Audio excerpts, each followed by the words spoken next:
जय हिंद प्यारे साथियों, आप सभी कैसे हैं। स्वागत है आप सभी का एक लव इंस्टीट्यूट में। प्यारे साथी, मैं राधे सर आपको जीएस पढ़ाता हूं। और प्यारे साथी, इसके साथ साथ हमने देखा था कल उत्तर प्रदेश पुलिस का जो कि री एग्जाम का बहुत बड़ा ऐलान हुआ, जो कि डेट को लेकर एक घोषित हुआ, जो कि 23, 24, 25 और 30, 31 अगस्त को उत्तर प्रदेश पुलिस का जो कि री एग्जाम होने वाला है। तो उत्तर प्रदेश पुलिस वाले जितने भी मेरे प्यारे भाई बहन हो, वो विशेष तौर पे ध्यान रखें कि उन्हें अब तैयारी करने का मौका नहीं है, केवल अब उन्हें प्रैक्टिस सेट करने का मौका है। ठीक है, तो केवल आप प्रैक्टिस सेट करिए और प्रैक्टिस सेट जितना हो सके उतना प्रैक्टिस सेट करिए, क्वेश्चन को उतना देखिए, ताकि आप आसानी से क्या हो सके भाई मेरे भाई कि आप उसको कवर से कर सके। आप इतना कम समय, 1 महीने का समय आपके पास बचा हुआ है। 1 महीने में आप कितना सब्जेक्ट ले सकते हो? नहीं सर, 1 महीने में हम पूरे सब्जेक्ट को कवर नहीं कर पाएंगे। ठीक है, बात ध्यान रखना। तो जब 1 महीने में हम सब्जेक्ट को कवर नहीं कर पाएंगे, तो हमारे पास एक ही ऑप्शन बचा है। वो ऑप्शन आपका क्या है? वो ऑप्शन केवल आपका है प्रैक्टिस सेट करना। ठीक है, तो यहाँ पे मैं क्या साथी प्रयास बैच लेके आया हूँ। जीवन में हमेशा प्रयास करना चाहिए, कभी पीछे नहीं होना चाहिए। ठीक है, लगातार आप जीवन में प्रयास करते रहिए और प्रयास करने वाले का कभी हार नहीं होती। ठीक है, उम्मीद हमेशा बनाए रखिए, प्रयास हमेशा करते रहिए। इसलिए मैंने प्रयास बैच ले गया प्यारे साथी टेस्ट सीरीज। ठीक है, उत्तर प्रदेश पुलिस री एग्जाम का प्रयास बैच टेस्ट सीरीज लेके आया हूँ। आज पहला टेस्ट सीरीज है और इस पहले टेस्ट सीरीज के साथ हम लोग धमाकेदार क्वेश्चन की ओर चलेंगे। और पूरे जितने भी जीएस का मतलब कि आप जानते हो सर कि तीनों इतिहास हो गया, बायोलॉजी साइंस हो गया, तीनों 6 हो गए, इकोनॉमिक्स हो गया, पॉलिटिकल हो गया, उसके बाद आपका पर्यावरण का संबंधित, उत्तर प्रदेश संबंधित। ठीक है, सभी क्वेश्चन को मैं मिक्स करके लाया हुआ हूं। और इससे क्या है, जितने भी प्रीवियस क्वेश्चन करा रहा हूं, जो बेटर से बेहतर क्वेश्चन है पहले साथी, उसको मैं कराने का कोशिश कर रहा हूं। ठीक है, तो चलिए हम लोग शुरुआत करते हैं प्रयास बैच। आज हम करते हैं शुभ आरंभ इसका टेस्ट सीरीज का। और लगातार टेस्ट सीरीज चलती रहेगी, कंटिन्यू 1 महीना चलती रहेगी, जब तक कि आप सफल न हो जाओ। ठीक है, हमें उम्मीद है कि आप इसको जो कि बड़ी ही मतलब कि मंशा के साथ और बड़ी ही जुनून के साथ आप इसकी तैयारी करोगे एग्जाम की। ठीक है, तो चलिए प्यारे साथी हम लोग करते हैं शुभ आरंभ करते हैं, श्री गणसाय करते हैं आज का प्रयास बैच का, श्री गणसाय करते हैं। ठीक है, पहला क्वेश्चन आपके सामने। ठीक है, पहला क्वेश्चन आपके सामने प्यारे साथी आ चुका है। पहला क्वेश्चन आपके सामने आ चुका है। निम्नलिखित में से कौन सा रोग मच्छर वाहित नहीं है? पूछा है, निम्नलिखित में से कौन सा ऐसा रोग है जो मच्छरों से नहीं होता, मच्छर काटने से नहीं होता? तो प्यारे साथी डेंगू, फाइलेरिया वन मंत्री से। ठीक है, अच्छा इसे थोड़ा सा यहाँ पे जो यहाँ पे थोड़ा सा इसे हम लोग प्यारे साथी वो कर देंगे। ठीक है, चलो निद्रा रोग या मलेरिया, बताओ कौन सा ऐसा रोग है जो मच्छरों के काटने से नहीं होता? तो बताइए, डेंगू, फाइलेरिया या निद्रा या मलेरिया प्यारे साथी। तो बात ध्यान रखना, तो मेरे प्यारे साथी आप जानते हो सर, डेंगू जो होती है, डेंगू जो एडिस मच्छर काटने से होती है। किसके?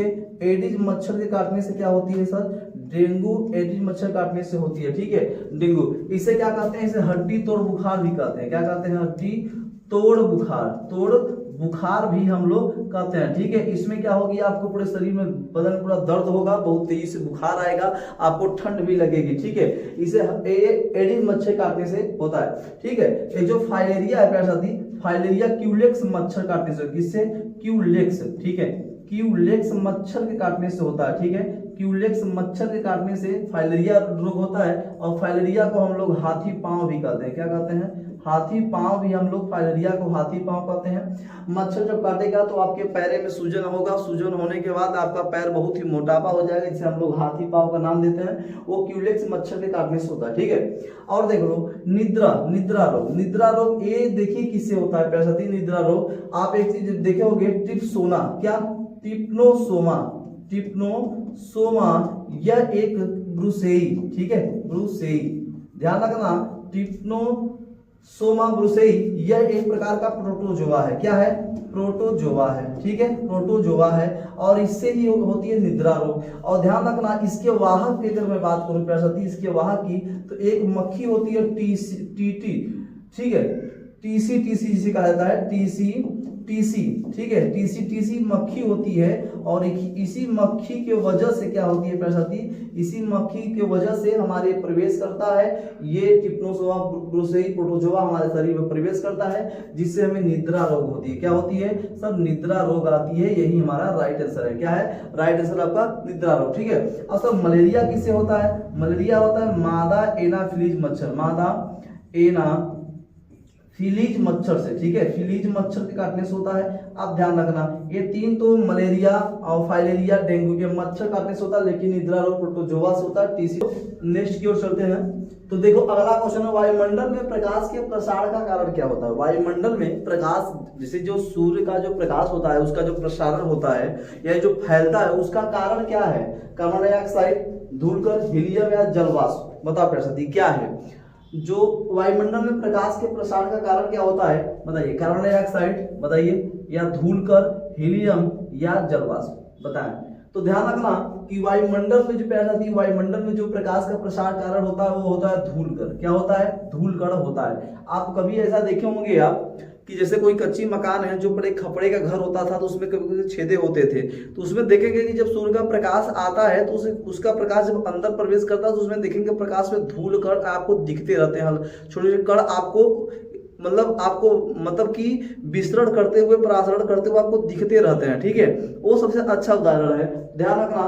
तो वायुमंडल में प्रकाश के प्रसार कारण क्या होता है? धूलकण। आपका एकदम राइट आंसर है। ठीक है, एकदम राइट आंसर। चलो तीसरा चीज ध्यान रखिए कि ये क्या है कि बाटुलिज्म में क्या है? बताइए बाटुलिज्म में क्या है? बाटुलिज्म में क्या है?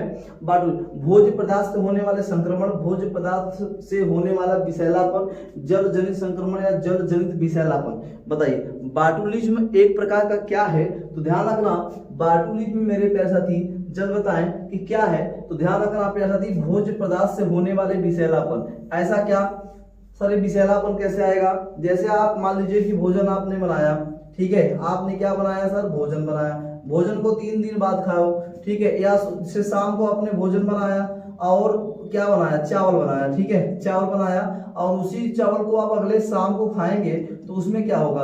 वो तो संक्रमित विषैलापन हो ही जाएगा। तो ये ध्यान रखना कि जो भोजन में, जो भोज्य पदार्थ में होने वाले जो विषैलापन होते हैं, ठीक है, आजकल की दुनिया तो बदल गई है।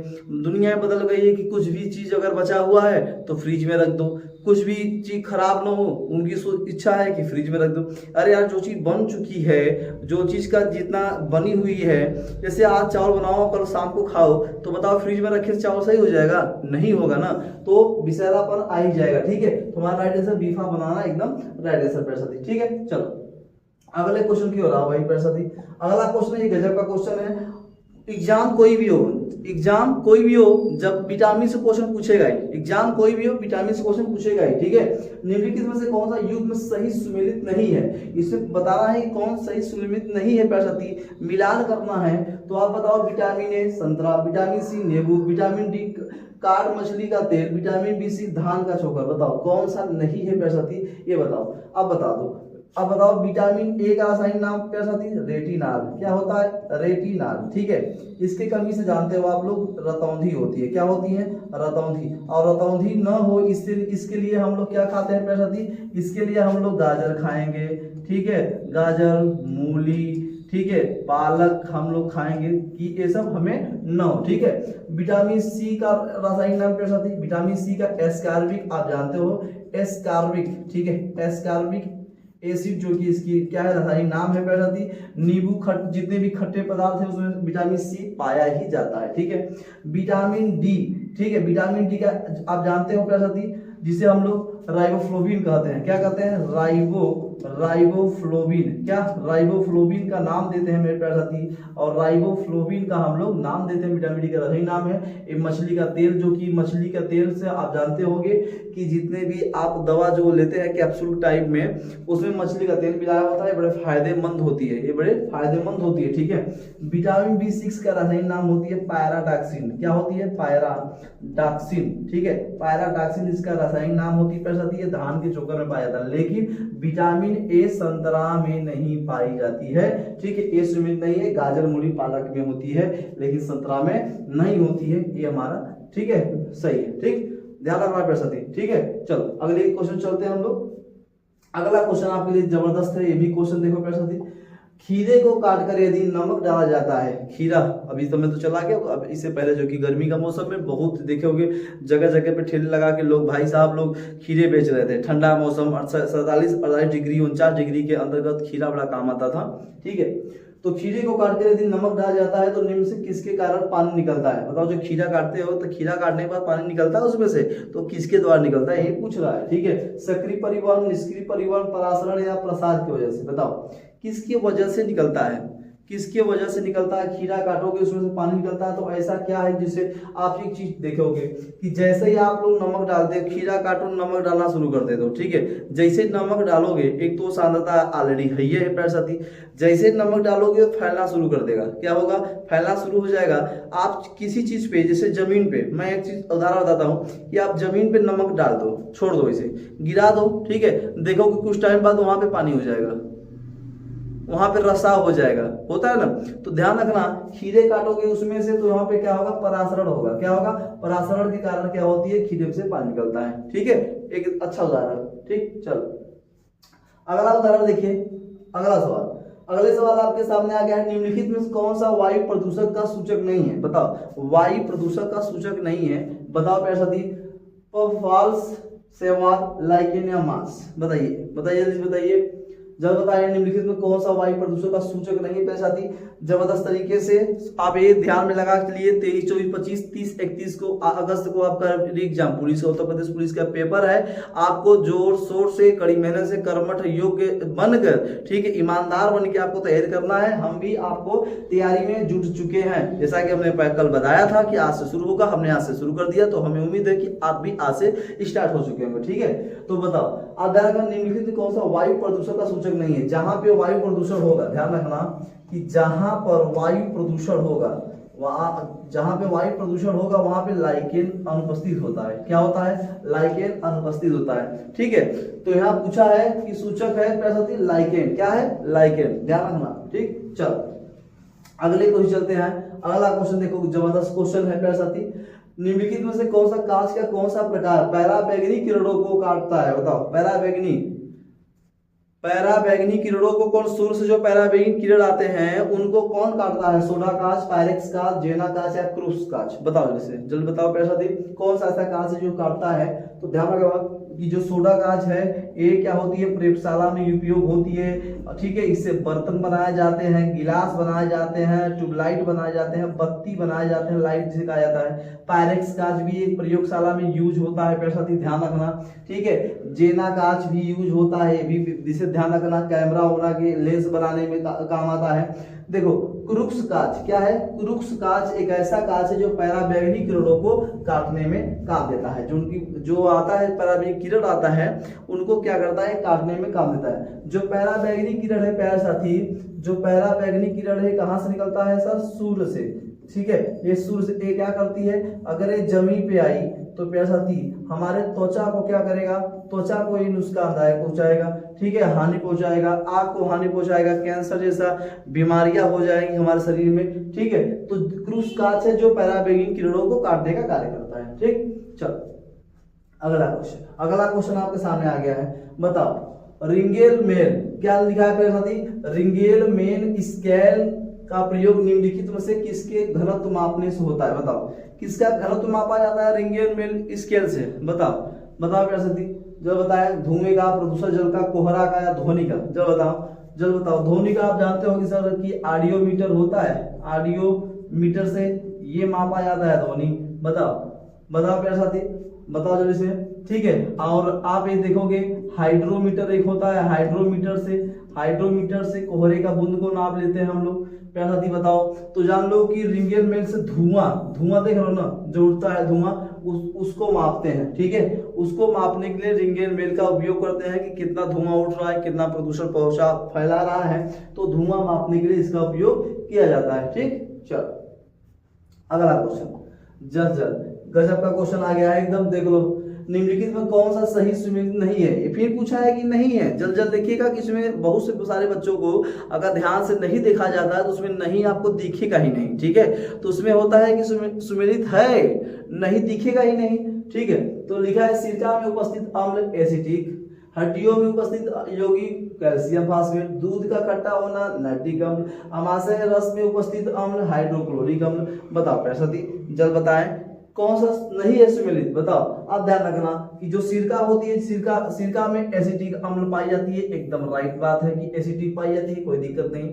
हड्डियों में उपस्थित कैल्शियम फास्फोरस, एकदम जब तक कैल्शियम फास्फोरस नहीं होगी हमारी हड्डियां कमजोर रहेंगी, इसलिए कैल्शियम फास्फेट की आवश्यकता हमारे हड्डियों को रहती है, ठीक है। चलो, दूध का खट्टा होना नाइट्रिक अम्ल से होता है, नहीं प्यारे साथी, ये ध्यान रखना कि जो दूध का खट्टापन होता है और लैक्टोज के कारण होता है, किसके, लैक्टोज के कारण होता है, लैक्टोज के कारण दूध का खट्टापन होता है। और जो नाइट्रिक अम्ल मैं आपको बताना चाहता हूं कि जो हमारे मिट्टी कैसे बनती है, मिट्टी में जो मेरे प्यारे साथी जो कार्बनिक पदार्थ होते हैं, जो कार्बनिक पदार्थ होते हैं, कार्बनिक पदार्थ से ये क्या होता है प्यारे साथी, कार्बनिक पदार्थ में नाइट्रिक अम्ल अवशोषण होता है और उससे नाइट्रिक अम्ल का क्या होता है, निर्माण होता है, ठीक है। नाइट्रिक अम्ल का निर्माण होता है, आप सभी जानते हैं, कोई दिक्कत नहीं सर। अच्छा, आप देखोगे ना सर, जो पेड़ होते हैं, पेड़ पौधों में नाइट्रिक अम्ल बहुत ही क्या होती है, लाभदायक होती है, क्या होती है, लाभदायक होती है, क्योंकि नाइट्रोजन को नाइट्रेट में बदल देता है राइबोजियम जीवाणु जो अरहर के जड़ में पाई जाती है, ठीक है,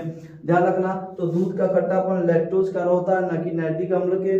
अमाशय का जो अमाशय रस में जो उपस्थित अम्ल होता है हाइड्रोक्लोरिक अम्ल, HCl जिसे कहा जाता है, क्या कहा जाता है, HCl एक प्रकार का एसिड है जो कि तेजाब के रूप में हमारे पेट में, उदर में या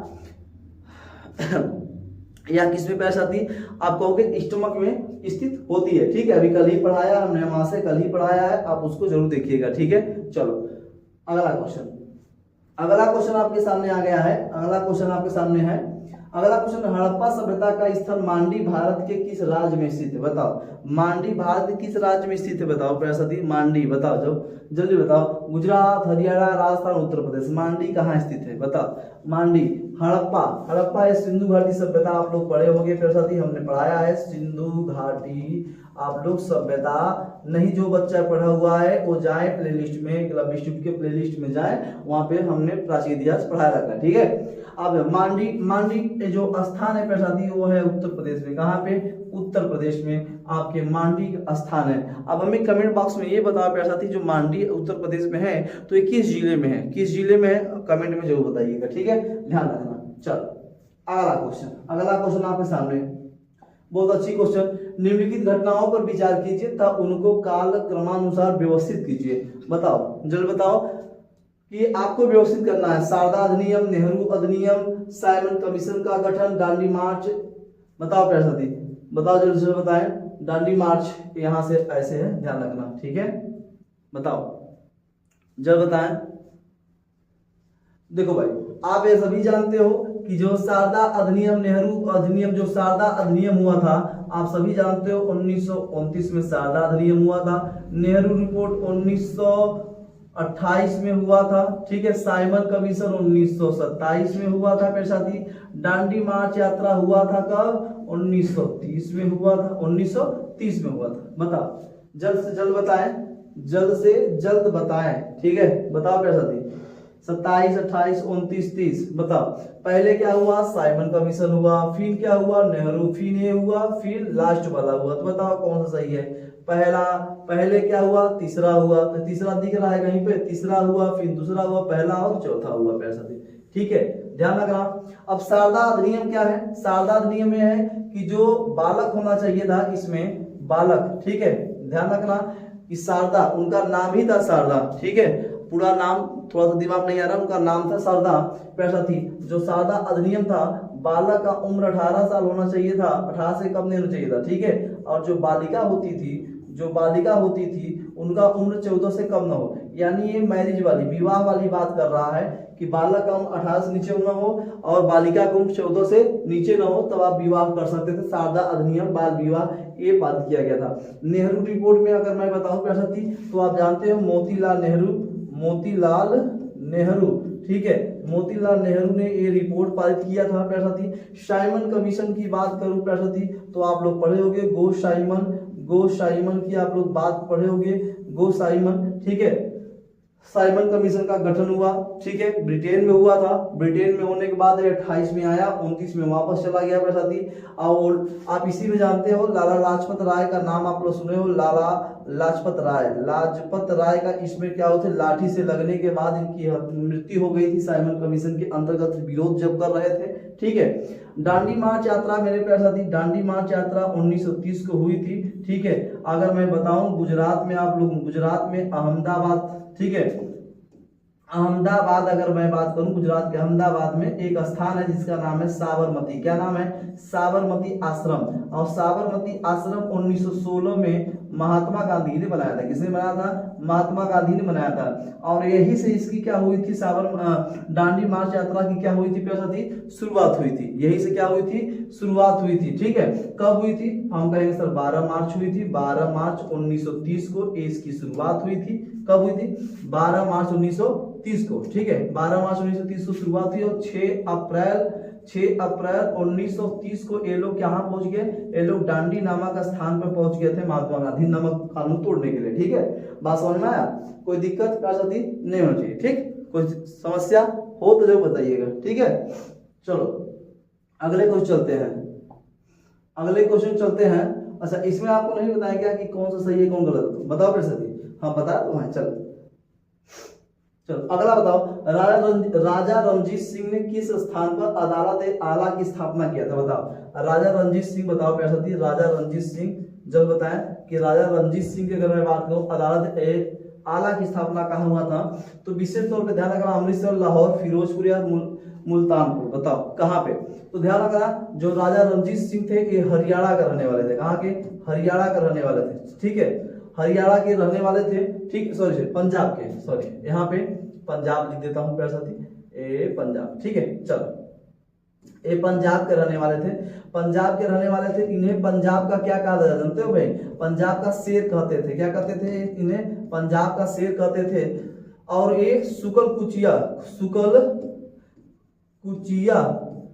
कुचिया से ये संबंधित थे। ध्यान रखना ये कुचल, ठीक है, सुकल कुचिया से संबंधित थे रणजीत सिंह। और दूसरी बात ध्यान रखना प्यारे साथी, ये अपनी राजधानी जो थी ना, राजधानी, ध्यान रखना कि अपनी राजधानी इन्होंने लाहौर बनाई थी। क्या बनाई थी? लाहौर को अपनी राजधानी बनाई थी। और अदालत आला जहां सुनवाई होता था वो बनाया था फिरोजपुर में। कहाँ बनाया था? फिरोजपुर में, ठीक है। हमारा सी एकदम राइट आंसर, सी एकदम हमारा राइट आंसर है, ठीक है प्यारे साथी, ध्यान रखना। चलो अगले क्वेश्चन चलते हैं। अगला क्वेश्चन हम लोग के आपके सामने आ चुका है, पॉलिटिकल का क्वेश्चन है। निम्नलिखित में से भारतीय संविधान का कौन सा अनुच्छेद, ठीक है, आकस्मिकता निधि से संबंधित है? ये बहुत इंपॉर्टेंट क्वेश्चन, बहुत महत्वपूर्ण क्वेश्चन है। आकस्मिक निधि से संबंधित है, ठीक है। 265, आर्टिकल 265, आर्टिकल 266, आर्टिकल 267, आर्टिकल 268। बताओ आकस्मिक निधि, अगर आप मैं बात करूं सर राष्ट्रपति की मैं बात करूं, अगर राष्ट्रपति, तो राष्ट्रपति का अधिकार किस पे होता है? निधि पे होता है, ठीक है। निधि पे राष्ट्रपति का ही अधिकार होता है। अब वो चाहे तो, ठीक है, अप्रत्याशित रूप से वो निधि को क्या कर सकता है? निधि को उपयोग कर सकता है मेरे प्यारे साथी, उपयोग कर सकता है। और बाद में फिर लोकसभा राज्यसभा द्वारा से फिर बराबर कर सकता है अनुच्छेद 267 के अंतर्गत, ठीक है। अनुच्छेद 267 के अंतर्गत ये निधि का यूज हमारा राष्ट्रपति कर सकता है, क्योंकि उसका सीधा डायरेक्ट अधिकार निधि पे राष्ट्रपति का होता है, ठीक है। चलो अगला क्वेश्चन बताओ कि निम्नलिखित में से कौन सा एक युग्म सही सुमेलित नहीं है? सुमेलित नहीं है प्यारे साथी, फिर वही पूछ लिया, गजब का क्वेश्चन है। बताओ मतलब कौन भारत में जो स्रोत लिया गया है, जो संविधान में जो स्रोत लिया गया है वो किन किन देशों से लिया गया है, यही आपसे पूछा हुआ है, ठीक है। मौलिक अधिकार संयुक्त राज्य अमेरिका, राज्य के नीति निदेशकता तो आयरलैंड, केंद्र की अवशिष्ट शक्ति या ऑस्ट्रेलिया, आपातकालीन शक्ति या जर्मनी। बताओ केंद्र की अवशिष्ट शक्तियां है प्यारे साथी वो लिया गया है कनाडा से। कहां से लिया गया है प्यारे साथी? कनाडा से लिया गया है, ठीक है। अब आप कमेंट बॉक्स में बताओ कि ऑस्ट्रेलिया से क्या लिया गया है। कमेंट बॉक्स में बताना प्यारे साथी ऑस्ट्रेलिया से भारत में कैसा संविधान में क्या स्रोत लिया गया है ऑस्ट्रेलिया से, कमेंट बॉक्स में जरूर बताना, ठीक है। चलो अगले क्वेश्चन चलते हैं। निम्नलिखित में से किस व्यक्ति ने मूल अधिकारों को हमारे लोगों के लिए एक प्रतिज्ञा सभ्य विश्व के साथ किया गया समझौता कहा? बताओ हमारे लोगों के लिए एक प्रतिज्ञा तथा सभ्य विश्व के साथ किया गया समझौता कहा था? बताओ प्यारे साथी किसने कहा कि हमारे लोगों के लिए एक प्रतिज्ञा तथा सब विश्व के साथ किया गया समझौता कहा था। ये किसने कहा था? हमारे भारतीय कौन नेता थे जिन्होंने ये शब्द बोला था? बताओ। Pandit Jawaharlal Nehru, Bhimrao Ambedkar, doctor Rajendra Prasad, doctor S Radhakrishnan. बताओ। अब जानते हो पंडित जवाहरलाल नेहरू हमारे भारत के प्रथम प्रधानमंत्री माने जाते थे। प्रथम प्रधानमंत्री थे, ठीक है, बात समझ लो। भीमराव अम्बेडकर ये संविधान निर्माता, संविधान क्या है मेरे भाई? संविधान निर्माता है ये, ठीक है, संविधान का निर्माण करने वाले यही है, ठीक है। डॉक्टर राजेंद्र प्रसाद ये प्रथम राष्ट्रपति माने जाते हैं, ये भारत के प्रथम राष्ट्रपति माने जाते हैं डॉक्टर राजेंद्र प्रसाद। एस राधाकृष्णन ने ही ये कहा था हमारे लोगों के लिए एक प्रतिज्ञा के साथ सब विश्व के साथ किया गया समझौता है, ठीक है। हमारा डिफॉल्ट एकदम राइट आंसर कर सकती, ठीक है। क्वेश्चन जबरदस्त है, क्वेश्चन जबरदस्त है, बस आप मन लगा केवल पढ़ते रहो, ठीक है। एक महीना कंटिन्यू मन लगा के पढ़ते रहो प्रस्तुति, एक महीना कंटिन्यू एकदम, ठीक है। चलो अगले दिन, भारतीय संसद की लोक लेखा समिति समीक्षा करती है, ठीक है, समीक्षा करती है। बताओ, लोक लेखा समिति नियंत्रक एवं महालेखा परीक्षक के प्रतिवेदन की, भारत की संचित निधि की, भारत के लोक लेखा की, भारत की आकस्मिक निधि की। बताओ प्रस्तुति जल्द बताएं। अब बताओ, लोक लेखा समिति, अगर मैं लोक लेखा समिति की मैं अगर प्रयासती बात करूं तो लोक लेखा समिति में कुल 22 सदस्य होते हैं। कितने सदस्य होते हैं? 22 सदस्य होते हैं। अब 22 सदस्य में प्रयासती 15 सदस्य आपके लोकसभा से होते हैं। कहां से? लोकसभा से आपके 15 सदस्य होते हैं, लोकसभा से, और 7 सदस्य आपके राज्यसभा से होते हैं, ठीक है, राज्यसभा से। और इनका जो कार्यकाल होता है, जो इनका क्या होता है, जो इनका कार्यकाल होता है वो 1 वर्ष के लिए होता है। कितने वर्ष के लिए? 1 वर्ष के लिए इनका कार्यकाल होता है, ठीक है। इनका कार्य क्या होता है? जो हमारे भारत के महालेखा नियंत्रक परीक्षक है, ठीक है, इसमें दिया होगा महालेखा परीक्षक के प्रतिवेदन का, तो यानी मेरे नियंत्रक एवं महालेखा परीक्षक के जितने भी प्रतिवेदन है उनका जांच करने के लिए लोक लेखा समिति का गठन किया गया है, ठीक है। कोई दिक्कत नहीं ना? चलो आगे की ओर बढ़ते हैं, आगे की ओर बढ़ते हैं प्रश्न, ध्यान रखना। चलो आ जाओ, निम्नलिखित में से कौन सा शब्द भारतीय संविधान की प्रस्तावना में उल्लेखित नहीं है? बताओ, गजब का क्वेश्चन है, सब पढ़े हैं, ठीक है। धर्मनिरपेक्ष, बताओ, संप्रभुता, लोकतांत्रिक, धर्मनिरपेक्ष, पंथ निरपेक्ष, अखंडता, बताओ। तो ध्यान रखना कि संप्रभुता, लोकतांत्रिक, पंथ निरपेक्ष हुआ, लेकिन संघीय शब्द का उपयोग नहीं हुआ। एकदम सरल क्वेश्चन है संघीय शब्द का, ठीक है, देखकर हम आंख बंद करके मार सकते हैं इसको, कोई दिक्कत नहीं है। चल अगला क्वेश्चन, भारतीय संसद की कार्यवाही में शून्यकाल का अर्थ है। बताओ, शून्यकाल का अर्थ है, शून्यकाल होता क्या है, यही आपसे पूछ रहा है। बताओ, शून्यकाल का अर्थ क्या है? पहली बात जान लो कि शून्यकाल ये भारत की देन है। किसकी देन है? ये भारत की देन है, भारत की देन है, शून्यकाल की भारत की देन है, ठीक है। दूसरी बात, ये 1962 में ईस्वी में ये शुरुआत हुई थी, 1962 ईस्वी में शून्यकाल की ये शुरुआत हुई थी, ठीक है। और तीसरी बात ध्यान रखना कि जैसे ही प्रश्नकाल खत्म होता है, प्रश्नकाल जैसे ही प्रश्नकाल खत्म होता है उसके बाद तुरंत शून्यकाल आता है। क्या आता है सर? शून्यकाल आता है। तो बताओ, शून्यकाल सत्य का प्रथम घंटा, जब विशेषाधिकार प्रस्तावना स्वीकृत की होता हो, या प्रश्नकाल, यहाँ पे है प्रश्नकाल के पूर्व का काल, प्रश्नकाल के ठीक है पश्चात का काल। तो ध्यान रखना, जब विशेषाधिकार प्रस्तावना स्वीकृत होता हो उसे ही हम लोग शून्यकाल कहते हैं। बी फॉर बनाना एकदम राइट आंसर, ठीक है, ठीक। चलो अगले क्वेश्चन, अगला क्वेश्चन हम लोगों के सामने आ गया है। अगला क्वेश्चन, इको मार्क प्रतीक निम्नलिखित में से किससे संबंधित है? बताओ प्रश्न, इको मार्क का संबंध किससे है? सर्वोच्च गुणवत्ता की सामग्री से, पर्यावरण के लिए सुरक्षित सामग्री से, निर्यातित सामग्री से, या आयातित सामग्री से। आप देख लो, जितने भी आप एक चीज देखोगे, वस्तु खरीदोगे, इको मार्क का होता है तो पर्यावरण संबंधी सुरक्षित सामग्री से होता है, ठीक है। ध्यान रखना कि पर्यावरण को भी हानि न हो, आपका सामग्री भी ठीक हो, इको मार्क का उसका सूचक है, ठीक। चलो आ जाओ, ये देखो क्वेश्चन गजब का है। उत्तर प्रदेश के बजट, अभी बजट पास हुआ, 41.21 लाख करोड़ रुपए का बजट पास हुआ है, ठीक है। 24-25 का बजट पास हुआ है, तो 21-22 के बजट का बात बता रहा हूँ। उत्तर प्रदेश के बजट 2021-22 में किस योजना के अंतर्गत विद्यार्थियों को टैबलेट देने की घोषणा किया गया था? बताओ, टैबलेट, मुख्यमंत्री अभ्युदय योजना, मुख्यमंत्री रोजगार योजना, मुख्यमंत्री बाल सेवा योजना, मुख्यमंत्री शिक्षा योजना। बताओ, 21-22 में जो बजट पारित किया गया था उसके अंतर्गत योजना निकला था कि उत्तर प्रदेश के मतलब कि विद्यार्थियों को, ठीक है, उत्तर प्रदेश विद्यार्थियों को टैबलेट दिया जाएगा, मोबाइल दिया जाएगा, वितरण किया जाएगा हर एक स्कूल में, ठीक है। तो वो योजना था मुख्यमंत्री अभ्युदय योजना। क्या था? अभ्युदय योजना, ठीक है, विद्यार्थियों के जीवन को लाइटलेस बनाने के लिए, ठीक है, लाइट बनाने के लिए, भविष्य उजाला बनाने के लिए टैबलेट का देते थे, टैबलेट मोबाइल दे दिए कि पढ़े लिखेंगे, लेकिन ऐसा नहीं हुआ प्यारे साथी, उसका ठीक गलत यूज हो रहा है। ठीक है, आप देखे होंगे आपके अगल बगल गाँव में जितने भी पाए हैं उसका कितना यूज कर रहे हैं, आप सब जानते भी होंगे। ठीक है, चलो, लेकिन आपको ऐसा नहीं करना है, आपको ऐसा नहीं करना है। ठीक है, निम्नलिखित में से कौन सा द्वीप कैरेबियन सागर में अवस्थित नहीं है? कैरेबियन सागर का मतलब समझते हो आप? अब जहाँ मैक्सिको है, मैक्सिको देखोगे पनामा नहर वाला क्षेत्र, जहाँ पे मैक्सिको खाड़ी है वहीं पे कैरेबियन सागर है मेरे प्रसिद्धि, तो वहीं पे आपका है, ठीक है, जमैका, ठीक है, वहीं पे क्यूबा, बरमूडा, प्यूटोरिको, हैती, ठीक है, तो ये सब वहीं पे स्थित है। ग्रेनाडा, मोंटसेराट, मंडीरा या एग्यूला, कौन सा नहीं है पूछा है, तो ध्यान रखना, मंडीरा एक जो कि ये पुर्तगाल के पास है, ये कहाँ है? पुर्तगाल के पास है, ध्यान रखना प्यारे साथी। मंडीरा का राजधानी फुनचला है, क्या है?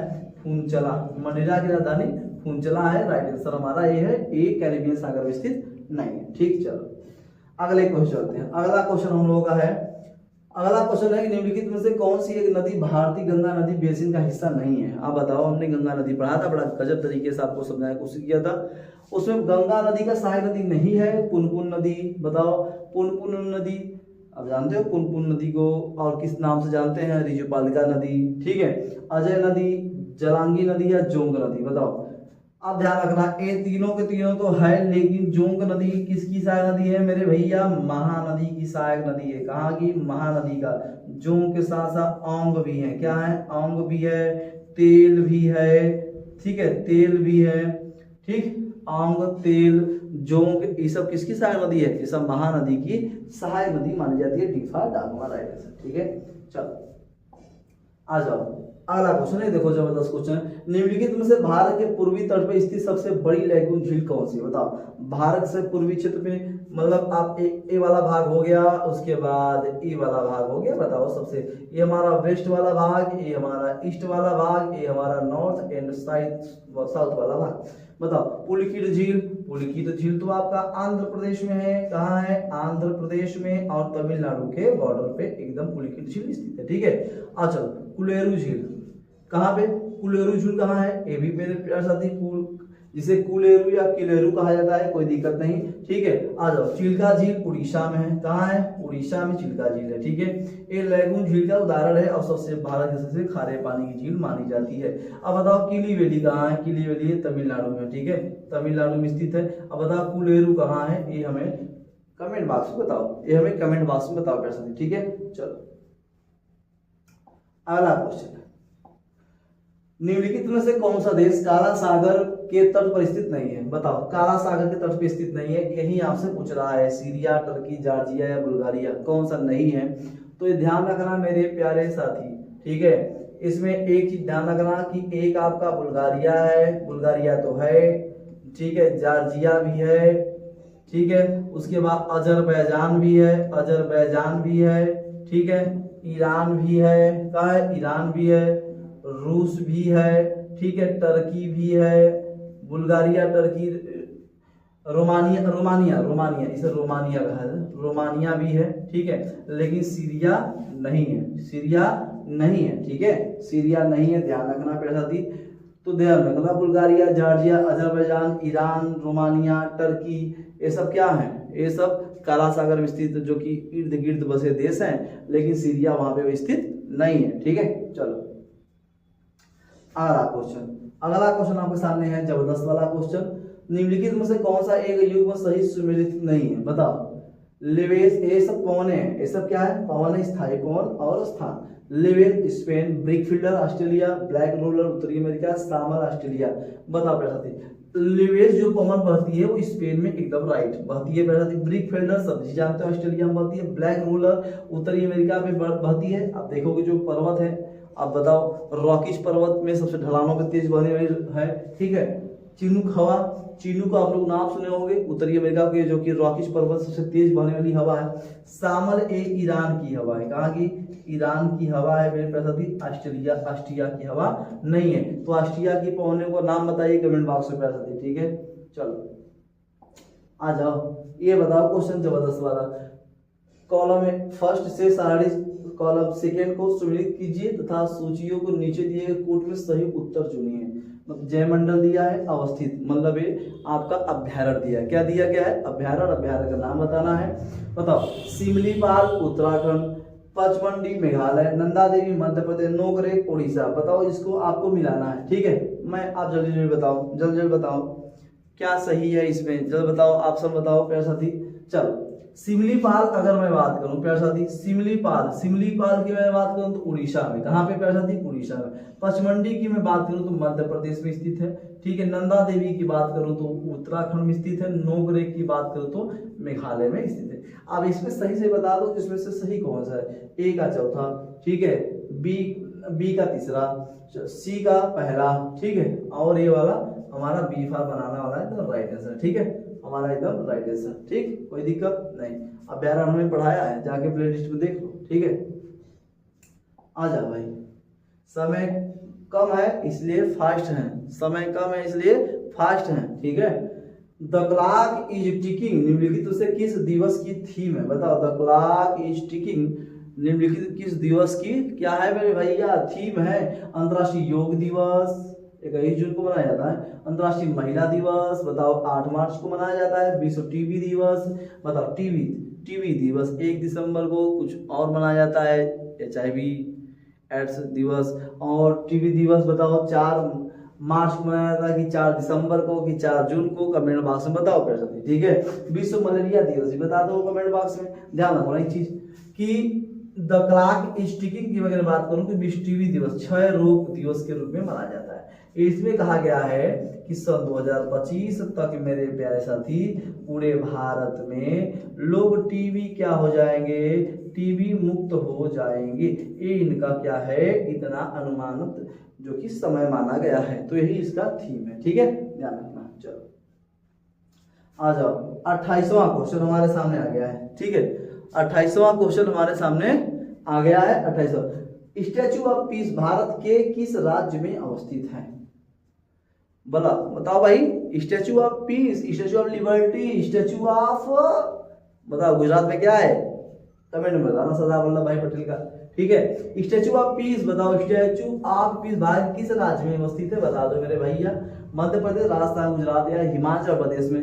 स्टैचू ऑफ पीस की अगर मैं बात करूं तो एक जैन भिक्षु थे। एक जैन क्या थे? एक जैन भिक्षु थे मेरे प्यारे साथी, जिसका नाम था विजया वल्लभ। क्या नाम था? विजया वल्लभ नाम था। इनके 191 जन्मदिन पर, ठीक है, जन्मदिन पर मेरे प्यारे साथी ये स्टैचू ऑफ पीस बनाया गया था। और ये कहाँ पे स्थित है मेरे प्यारे? राजस्थान में। कहाँ पे? राजस्थान में, राइट आंसर। ठीक है, कोई दिक्कत नहीं। चलो आ जाओ, 29वां क्वेश्चन हमारे सामने आ गया। 29वां, विश्व का पहला हृदय प्रत्यारोपण निम्नलिखित में से किसने किया था? बताओ। हृदय प्रत्यारोपण 3 दिसंबर की अगर मैं बात करूं, किस दिसंबर की? 3 दिसंबर 1967 ईस्वी में।